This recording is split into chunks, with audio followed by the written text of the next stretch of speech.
In addition to cuts across the board, a majority of the committee supported a proposal that centers on closing Willits and Roseville elementary schools. This summer, with a sagging economy and unemployment on the rise, these East Peoria residents aren't just having garage sales to get rid of unwanted items. They're hoping to make some extra cash. Smith chased him up to the third floor, where he went into an unlocked room and jumped out of a window. With ongoing uncertainty about the economy and sagging unemployment, AAA Chicago is expecting a slight decrease in travel across the state this weekend compared to last year. Even so, the Illinois Department of Transportation is prepared.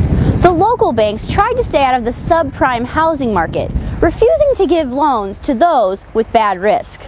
When West Central students look out the windows on the west side of campus, they frequently see many close call accidents.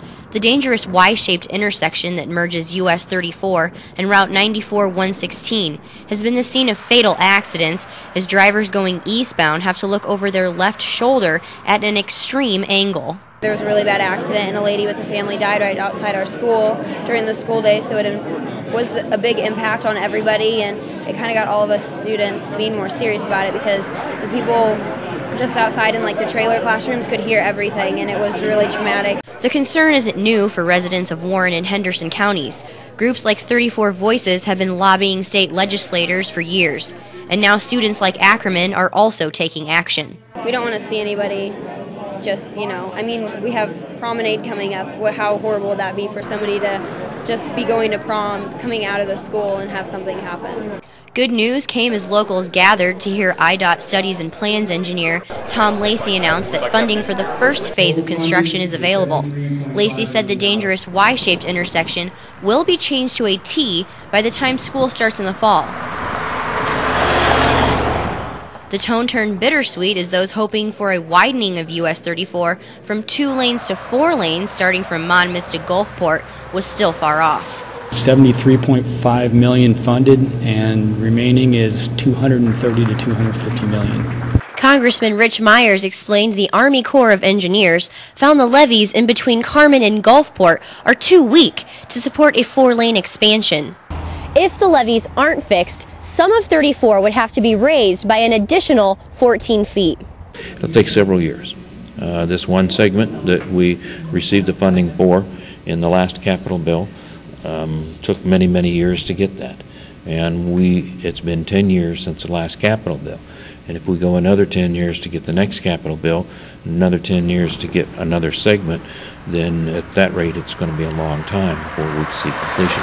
In order to gain more funding for the project, Myers assured the crowd he would continue to work with Senator John Sullivan and U.S. Congressman Phil Hare to keep 34 a priority. The levees are a concern for Myers, especially considering the area has seen 2 500-year floods in the last 15 years. We can hope to get some additional money from the federal government, but there also has to be state participation, and if we can't meet that state participation level, then the funding from the federal government goes in other projects. It was evident in 2008. It seemed like every other home in the neighborhood was for sale. But even amidst the national housing foreclosure crisis, Monmouth came out relatively unscathed. We have an agricultural economy that gives us a really good base. We have a good retail district has made it through the last couple of years, and we are affected, but not in the dramatic examples that would be on maybe some of the coastal cities. While some communities were becoming virtual ghost towns, Monmouth was surviving. I've been associated with, I suppose, 3 or 4 within the last 3 or 4 years.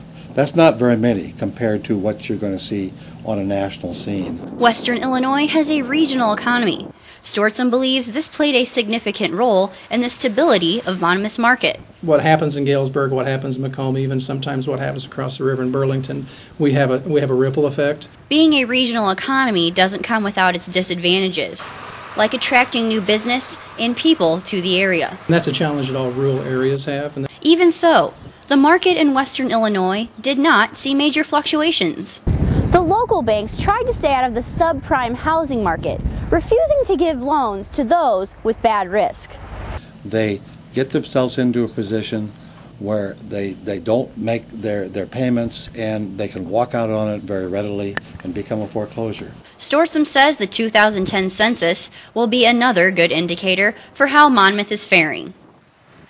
The national recession has affected every region of the country, and the Monmouth-Roseville School District will not go untouched. But the problem isn't new for school districts in the state of Illinois. Because of state cuts, the district could lose up to 9% of funding, creating over $1 million deficit. It's really exploded now because of the state and the economy and the whole state and our country. But before this, we had surplus because the state had given us incentive through consolidation. And we, as a board, felt that that was money that needed to be used for the students. Now that that ran out, we had a hole built for ourselves there. And then with the state problem, that just magnified it tremendously. A group of concerned parents and residents decided to act and present the school board with possible solutions. The committee asked the district to immediately consider 3 options: begin researching consolidation with another district, like nearby United, adopt a countywide 1% sales tax increase, and freeze all district employees' salaries for 1 year. We're all in this together, and we're all going to have to live with the end product. In addition to cuts across the board, a majority of the committee supported a proposal that centers on closing Willits and Roseville elementary schools. What are the, if I could say, least painful things? Those are the things we need to do first. It is, of course, difficult to weigh and compare things that are not comparable to each other, but the end objective is to not diminish the educational experience of our children any more than absolutely necessary.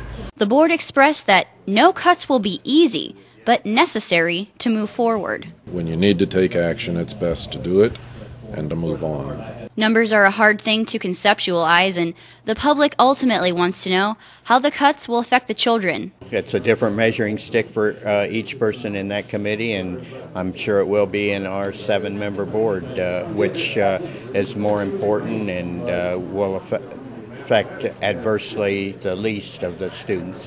Superintendent Welke will present his proposal to the school board on March 5th, and a final decision must be submitted to the state by the end of March. Bargain hunters, get ready, because Saturday, starting from the bottom of Springfield Road, stretching all the way to Groveland, residents are selling their unwanted treasures. The sale is expected to draw in a crowd. There'll be a lot of people that aren't East Peoria residents, that they will be coming in and spending money this weekend. Even local businesses are getting involved, like the Phillips 66 gas station. We'll be donating a bottle of water with a coupon to each customer that comes in. One resident says he likes the extra business East Peoria gets from the sale. It helps us out, and you guys can come and buy stuff cheaper and, keep it in the community. This summer, with a sagging economy and unemployment on the rise, these East Peoria residents aren't just having garage sales to get rid of unwanted items. They're hoping to make some extra cash. Bills, gas, it helps out a lot. Their monthly income is short right now, so they can come out and instead of going to the store and buying something at full price, they can get it at a fraction of the price. The sale lasts all day on Saturday, or until all of the treasures are gone. In East Peoria, Emily Frederick, News 25. Welcome to MCTV This Week. I'm Emily Frederick. And I'm Michelle Nutting. Thanks for joining us. 2 weeks ago, 7 car burglaries were reported to authorities in just 1 week. 3 of those reported were by MC students. A local man has been helping orphan children in Haiti long before the January 12th earthquake that totaled Port-au-Prince.